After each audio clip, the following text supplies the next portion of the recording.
Narito ang mga tips para hindi ka iwan ng asawa mo. Ngunit paalala, walang siguradong solusyon para hindi ka iwan. Pero may mga bagay na malaki ang chance na nagpapatibay ng relasyon ninyong mag-asawa. Tip number 1, maayos na komunikasyon. Huwag ipunin ang problema. Sabihin mo ng mahinahon kung ano ang nararamdaman mo at pakinggan din siya. Importante na pareho kayong naiintindihan. Tip number 2, iparamdam ang appreciation. Kahit maliliit na bagay, magpasalamat, mag-compliment o mag-effort. Madalas umaalis ang tao kapag pakiramdam nila hindi sila na-appreciate. Tip number 3, quality time. Kahit busy, maglaan ng oras sa isa't isa. Mag-date, magkwentuhan, o simpleng banding sa bahay. Hindi lang basta magkasama, kundi present ka talaga. Tip number 4, tiwala at respeto.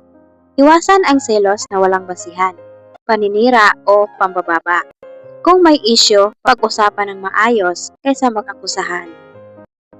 Tip number 5, ayusin ang sarili mo. Hindi lang para sa kanya, para sa sarili mo rin. Emotional maturity, pagiging responsable, at pag-aalaga sa sarili, physically at mentally, ay malaking factor. Tip number 6, matutong mag-sorry at magpatawad. Walang perpektong relasyon. Ang mahalaga, marunong kayong umamin ng mali at mag-move forward. Tip number 7, intimacy, emotional at physical.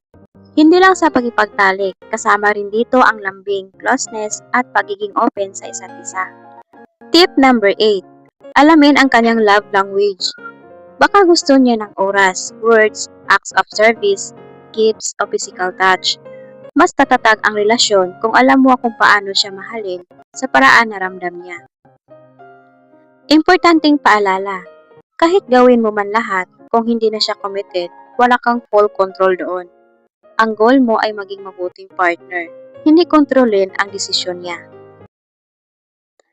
At kung natapos mo ang video na ito, paki-like at mag-subscribe sa aking YouTube channel. Maraming salamat!